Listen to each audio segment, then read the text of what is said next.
Ladies and gentlemen, good evening. Papa Boris here, playing some more DarkQuest. Let's go ahead and start our next mission, and things are getting pretty hard here. What I'm going to do is actually head towards this other bonus room, just to get a bunch of treasure. These are some pretty tough missions, so I'm going to have to play a little bit carefully, and try not to embarrass myself too much on camera.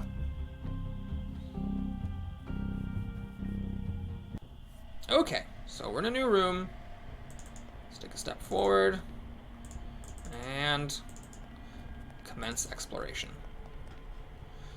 Alright, so right off the bat, we got, you know, a frickin' nightmare hellscape of enemies. This is definitely a place where I'm going to use some abilities. So the question is, which abilities and how? These guys have a magical attack at a range of 5. So there's not much I can do to not get hit by them.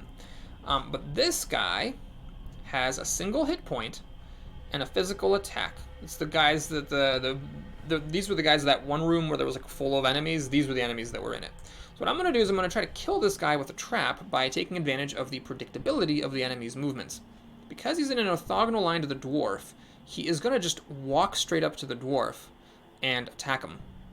So what I'm going to do is move here with the dwarf. Actually, let me see. Can I actually evade these guys? Movement 3, range 3. Okay, so let me see if I can maybe engineer it so that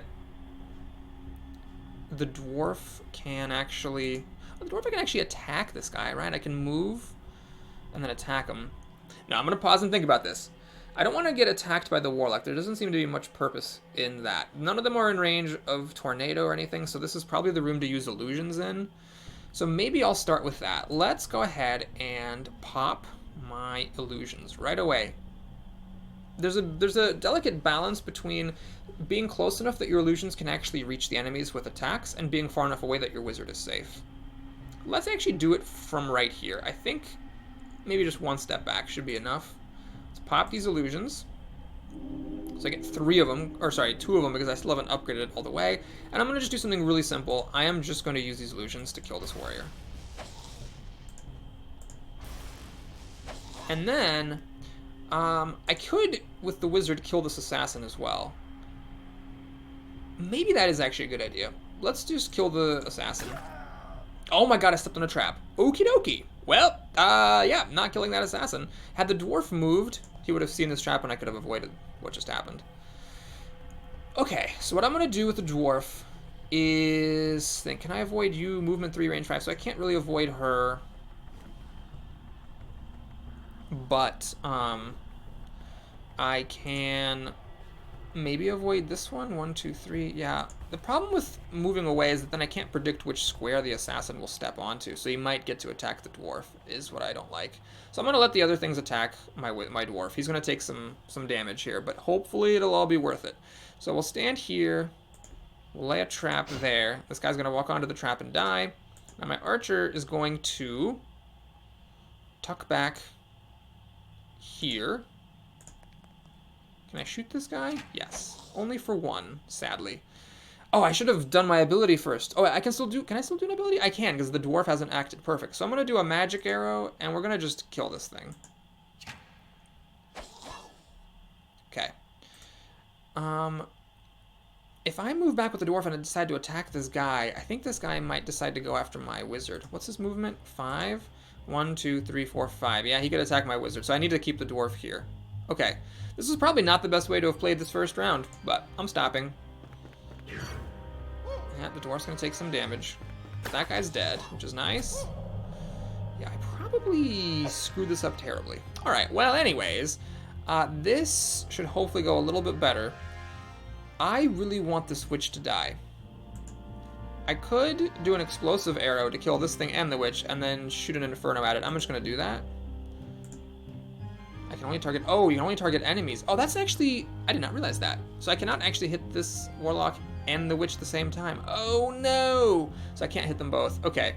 So I could just target this one for 1, and then inferno it for 1, or for 2, and then kill it that way.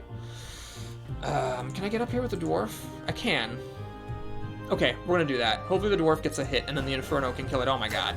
Alright, so I walked into a trap, and now that thing's still alive. Great! Great, great, great. Well, my illusions, maybe can I reach you? I can. God, those traps were just murderous here on this fight.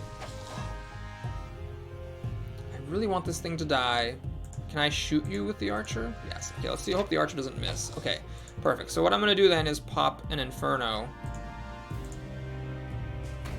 Just to kill that thing off. And the archer takes the damage from the curse. And okay, that was a mild disaster. But you can see how this is a pretty tough game. I've actually played this exact mission before. And I've probably done better before, but it was still tough. I forgot about the traps. I forgot about the importance of moving the dwarf even in combat, so the dwarf can find traps during combat and your characters can avoid them. Those times when I lost an action due to walking onto a trap were pretty significant. Okay, that was really great. I got a 1 in 5 healing. Let's go ahead and disarm this trap. And it's a shame that I can't... Yeah, I already walked onto those traps, so I don't get to disarm them to fuel my trap ability. Okie dokie. Well, time to move on. I'm hoping that's about as hard as it gets on this mission. Okay, this is a little bit tamer. Let's walk forward with the dwarf, see if there's any pesky traps I have to keep in mind. Alright, this guy is going to move very predictably and attack the dwarf. The archer may hopefully kill that thing. Nope. Ah, that's annoying. So now this thing is going to get to fire off an attack on the dwarf unless I kill it. Which I can't actually do because I can't get it with the tornado. Damn. Alright, what we're going to do then is we're just going to shoot that guy, he'll die, and the witch gets an attack. Oh, right, I forgot about that. Oh my god, I'm an idiot. I'm terrible at this game. I could have killed the witch because I forgot I do 2 damage. Oh, man, that's awful. Okay. Well, that's quite unfortunate. I really goofed on that one. The dwarf took some unnecessary damage there. Can I actually disarm my own trap?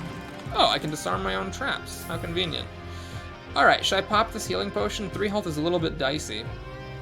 I'm living on the edge here with only 3 hit points. Alright, we'll keep going. Hopefully I can do it during combat, and hopefully I don't get hit for 3 damage. Okay. There's a trap. Great. Any other traps here I should know about? Okay. It looks like maybe down. Actually, it looks like the other way in the other room might be a dead end. Let me just check that out first.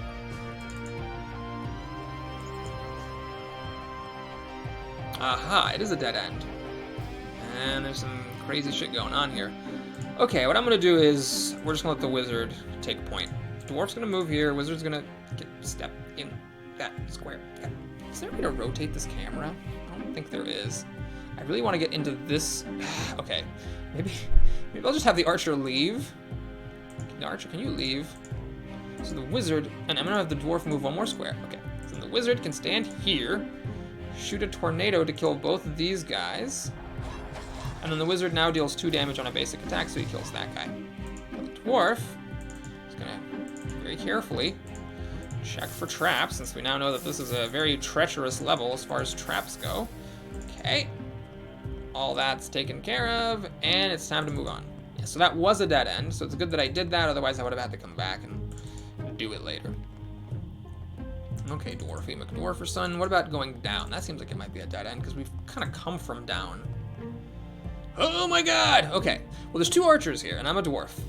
So what I'm going to do is try to keep this as simple as possible. I'm going to shoot you with my wizard, guaranteeing a kill. Then the dwarf is going to step very carefully, make sure there's no traps here, up here, and lay a trap there, which this guy's going to walk onto. Now the dwarf is the nearest shot for these archers, so I don't have to do anything. And I guess I, for the hell of it, can have the archer shoot that guy and kill him. Okay, cool, so I didn't need to do the trap. Anyway, so now these archers will shoot at the dwarf, he'll deflect. And even if they don't die, I can just pass, like, it's fine, I'll just pass the turn. They're going to keep shooting at the dwarf until they die. Okay, let's go ahead and disarm my own trap. Check the skull for treasure, very good. Oh, that wasn't a dead end. Is this a dead end? Hope it is. It's not. Okay, well, I'm kind of suspicious of traps here. Oh, it's all clear. Okay, so we'll just shoot and kill that guy. That was very curious. I guess if you don't have any ranged characters, that guy will get an attack off before you can get an attack off. Okay, so this, we're going to give him the old dwarf treatment. we're just gonna stand so that the dwarf, actually I might as well disarm this trap. Aye, that's bad, but it's fine because we're gonna end the turn. This thing's gonna shoot at the dwarf, and the dwarf will deflect and either kill or damage it. So we're gonna have to come back to get that pot, and he dropped the pot, so that means that that was actually the last monster in the dungeon, which is good for me. We'll get back here. I'm hoping this is maybe a dead end. It's the exit. Interesting. Okay. So what's left now is to find that pot. Okay. Well, there's no more monsters unless that archer... Unless that archer was, like, equipped with a pot. Okay. Well, this is interesting. So, I'm actually not sure how the enemy's gonna do this. Because I'm behind the archer, which is very weird. No! God! Oh, God! Ugh! Okay, can I just drink my potion? Yeah, let's just go ahead and do that, just in case something weird happens. Can I do this? Okay, I was actually probably safe. But I'd rather lose 120 gold than have to have my dwarf die. Okay, that was very annoying.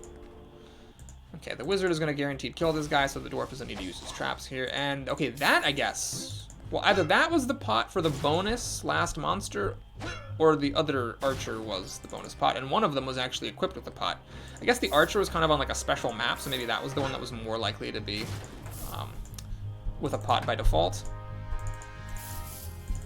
Okay, so this was all one big loop. I did lose 120 gold, because the dwarf had to drink his health potion.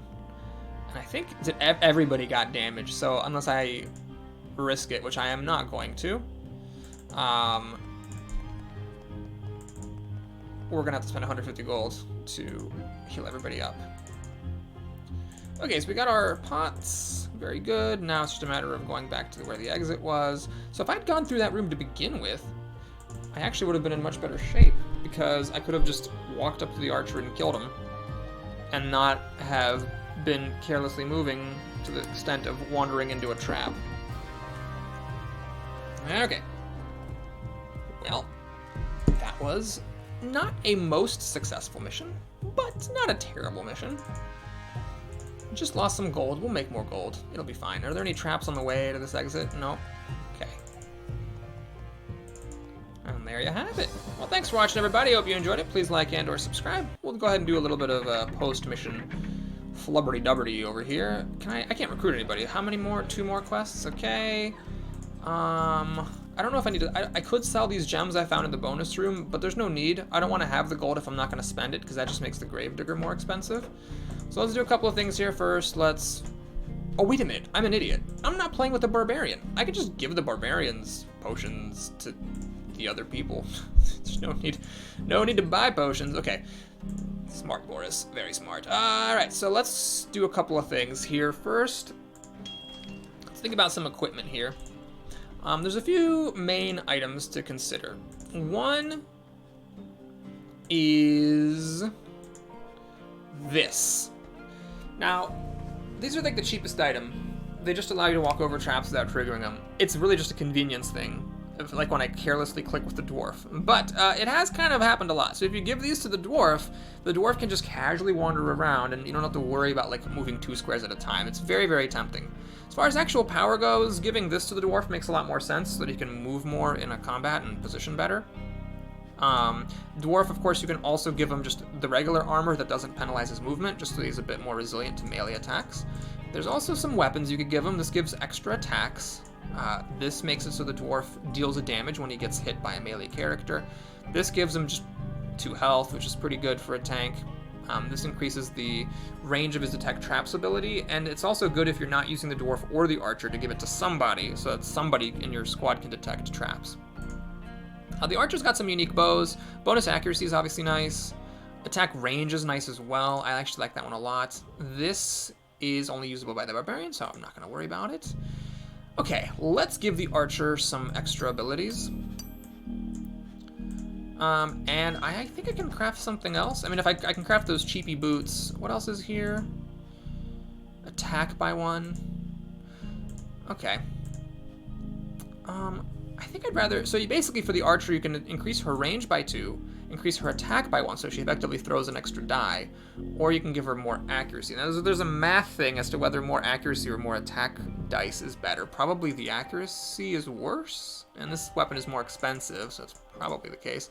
What is this thing? Oh, I'm 60, or to be fair, 59 money off from getting that Book of Magic. I think I want that. I want my wizard to do more damage, so we are gonna go ahead and sell a cheap gem to be able to afford that. I like how you have to click through one at a time. So funny. Okay, so we're gonna get this. And now the wizard's got both of his end game items. All of his spells do +1 damage, and his basic attack does +1 damage. And I might be able to craft something else. I do have more gems to sell. God, this is so stupid. I'm gonna do it. I know that's probably like the worst choice, but for the purposes of making videos, it's just very convenient to be able to click across the room with the dwarf, to have him move from end to end, and not worry about him stepping onto traps. Probably the actual better choice is just the bonus health. God, I should really just get that. You know what? Enough of being an idiot. Let's go here and just sell this thing, and let's get bonus health for the dwarf. He is my tank. He does get hit. I don't want him ever dying. And so now he is all topped up with an expensive item and a cheap one. And now I need to make sure I rest everybody. I don't want to take any chances here. I want everybody at maximum health at the start of a fight. Okay, so now the actual good part is leveling up skills. So the dwarf is actually pretty good. All I really want with the dwarf, because I'm not interested in this sort of stuff, is the final point of deflect, which I can get after I upgrade this all the way. For the archer, I want the heal. So the real question is, do I just get this up now and then also get this dwarf this magic deflect? Or do I upgrade the archer a bit more so that she can get a heal off and maybe use these arrows more often per combat? Well, I did just buy her a thing that effectively counts as 2 pots, because when she gets an extra charge for all of her charge abilities, it's kind of like an ability point, because it's an ability point that would have gotten her the same thing. So it's like she got 3 ability points. Yeah, let's just do this. I know I need to do it at some point, or I don't need to, but I want to do it at some point. Let's just do it now. Okay, so now at the beginning of each fight, everybody in my party starts with 2 magic shields, so they block 2 magic attacks, and if someone targets the dwarf with a magic attack, that attack actually gets deflected on the caster. So we're in a pretty good shape here, financially and power-wise. The dwarf, as far as I'm concerned, he's upgraded all the way. I could get some more stuff later for fun, but I'm really much more interested in finishing some stuff for the wizard. I'd like to get the final illusion. I also wouldn't mind upping the Inferno a bit, because when it jumps from 2 to 4, it makes it a really good boss killer, because with the item it'll actually deal 5, and 5 is a lot. Fireball is kind of weird. I'm not a fan of this. When you first level it up, it only deals damage to enemies who pass through it. Then you have to level it up again to actually deal damage if they end their turn on it, and then you have to upgrade it a 3rd time so it deals damage when it's cast. It's just kind of a big pain. I might be spending more of my points on the archer. The heal is good. It'd be nice to get some evasion just in case people attack her, because the game does kind of sometimes threaten you with that, just surprise attacks coming out of nowhere. So yeah, anyway, that's just me babbling. Thanks for watching again. I'll see you guys again soon. Take care.